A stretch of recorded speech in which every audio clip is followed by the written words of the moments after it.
avoir l'appui des hommes ou sans appui, tu réussiras. Que les gens le veulent ou pas, ne crois pas à la souffrance, ne crois pas à la misère, ne crois pas aux réalités, parce que les réalités ne sont que des constats qui ne peuvent rien faire dans votre vie et ne peuvent pas condamner votre vie, parce que l'important, ce ne sont pas les réalités, mais c'est ce que Dieu a dit pour vous. Alléluia. Parce que toutes les réalités sont passagères, mais c'est ce que Dieu a dit sur vous, c'est ça qui va s'accomplir, c'est ce qui se trouve dans la prophétie de Dieu sur vous. Alléluia. Ce que Dieu veut de toi, ce n'est pas que tu puisses te représenter aujourd'hui dans ton intelligence, dans ta pensée, c'est que tu te représentes aujourd'hui. Non, ce n'est pas ça que Dieu veut. Mais c'est que Dieu veut de toi, que tu aies une pensée positive. Alléluia. Je reprends encore cette phrase. C'est ce que Dieu veut de toi. Ce n'est pas que tu te représentes aujourd'hui. C'est que tu te représentes aujourd'hui, mais c'est ce que Dieu connaît, te connaît par ton nom. Alléluia. Ne donnez pas l'importance aux moqueries des gens. Mais regardez plutôt à ce qui est meilleur pour vous. Alléluia. Et donnez le goût qui vous donnera le goût de la réussite et le goût du succès. Alléluia. Parce que la Bible dit dans Psaume 20, verset 8 à 9, « Ceux-ci s'appuient sur leurs chars et ceux-là sur leurs chevaux. Nous nous confions en l'Éternel. » Alléluia. Confie-toi en l'Éternel. Ne te confie pas sur tes chevaux, sur tes chars, mais confie-toi en l'Éternel. Alléluia. Tu seras accepté là où tu n'es.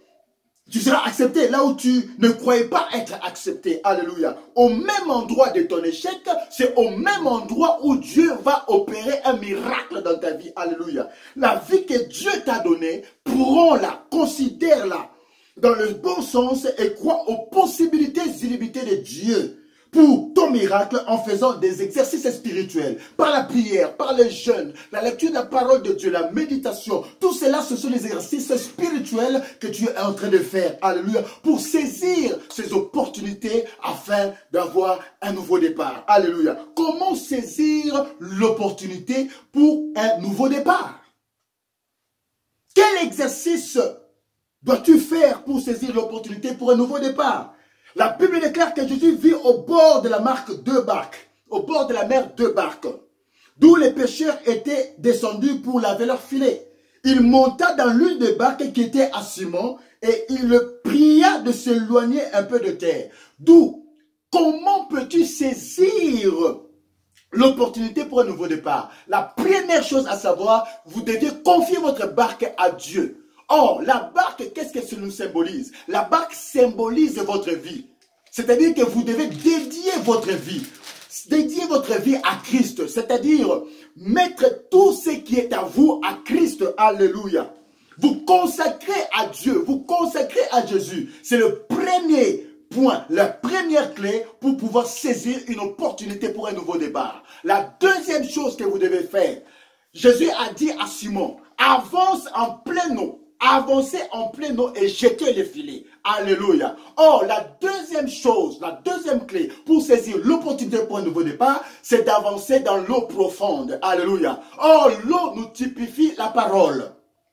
L'eau nous typifie la parole. Vous devez entrer dans la profondeur de la parole de Dieu. Non seulement que l'eau nous typifie la parole, l'eau nous typifie aussi le Saint-Esprit. C'est pourquoi dans la vision qu'Ézéchiel, le prophète, avait vue dans 47, il a vu qu'il y avait un homme qui avait un cordeau et qui mesura 1000 coudées. L'eau était aux chevilles. Il mesura encore 1000 coudées. Il le fait passer, il le fit traverser l'eau et l'eau était au niveau des genoux. Il mesura encore 1000 coudées. Il le fait traverser l'eau. L'eau était au niveau des reins. Il le fit traverser encore. Il mesura 1000 coudées et l'eau était jusqu'à sa poitrine. Il n'arrivait plus à nager. Alléluia. Il fallait maintenant nager. C'est pour dire, vous devez entrer dans la profondeur du Saint-Esprit. Or, ce n'est pas de vous-même. Il faut que Dieu vous fasse traverser. Qu'il faut que Dieu vous amène à cette profondeur. Alléluia. Voilà la deuxième clé. Et la troisième clé, pour pouvoir saisir votre opportunité pour un nouveau départ, c'est très important. Il vous faut quoi? Alléluia, bien-aimé. C'est très important. La troisième clé pour pouvoir saisir le nouveau départ est celle-ci. Mighty God. La troisième clé vous permettra de saisir l'opportunité, c'est celui de saisir la révélation. Alléluia. Je me suis retrouvé. Alléluia. Pourquoi? Parce que Pierre, en ayant quand Jésus lui a dit avancez un peu de jeter votre filet, il a voulu commencer à donner l'expérience de la pêche qu'il avait. Parce qu'il avait pêché toute la nuit sans rien prendre. Il voulait montrer à Jésus que je suis un homme expérimenté de la pêche. C'est en pleine nuit que les poissons viennent à la surface de la mer. Mais toi, tu me dis en plein jour de jeter les filets afin de prendre les poissons. Je suis un expert de la pêche. Il s'est ravisé parce qu'il voulait utiliser la technique, l'intelligence qu'il avait. Mais il s'est ravisé en disant, sur ta parole, je jetterai le filet. Or, la parole, c'est la révélation. Voilà pourquoi j'ai toujours dit que la parole est pour tous. Mais la révélation est particulière par rapport à chacun de nous, comment nous recevons la révélation lorsque nous recevons le message qui est prononcé ou déclaré sur nous. Alléluia. Voilà les trois clés. La première clé, offrez votre barque à Jésus, qui est votre vie. Vous devez sanctifier votre vie. Vous devez mettre votre vie à la disposition de Jésus. La deuxième clé, entrez dans la profondeur de la parole et du Saint-Esprit. Et la troisième clé, saisissez la révélation qui est révélée au travers de ce que Christ a dit pour vous. Voilà les trois clés qui vous permettra de saisir l'opportunité pour un nouveau départ. Alléluia. C'est très important. C'est pourquoi vous verrez avec moi que l'eunuque éthiopien, quand il lisait le rouleau, il ne savait pas de qui il s'agissait. Mais lorsque Dieu a dit à Philippe, approche-toi de ce char, il s'est approché du char. Alléluia.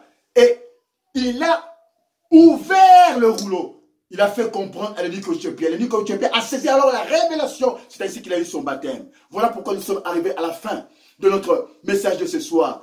Et nous voulons prier par rapport à ce message. Alléluia.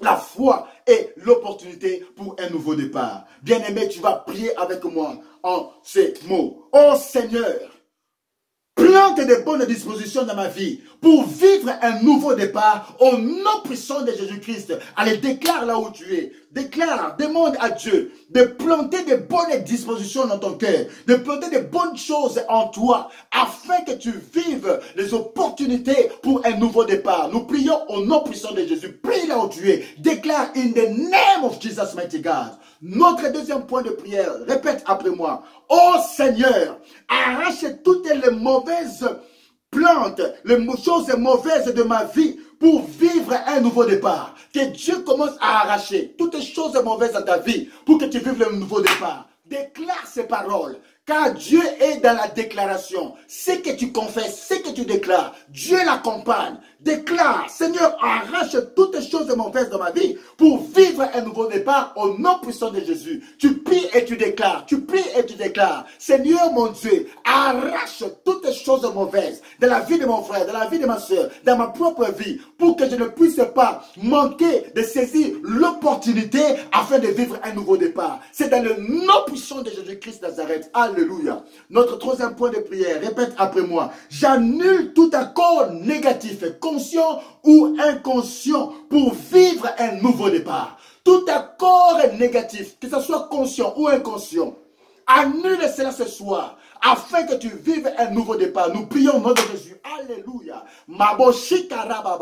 Je viens annuler tout accord négatif, conscient ou inconscient, dans la vie de mon frère, dans la vie de ma soeur, pour qu'il empêchait à saisir les opportunités pour son nouveau départ. Dans le nom puissant de Jésus, nous avons prié. Alléluia. Notre quatrième point de prière, répète après moi. Seigneur, fais de moi ta hache d'armes contre toutes tes pensées négatives. Que le Seigneur fasse de toi une hache d'armes, un marteau contre toute pensée négative. La pensée de Pierre, c'était quoi? Il pensait qu'il était expérimenté dans la pêche.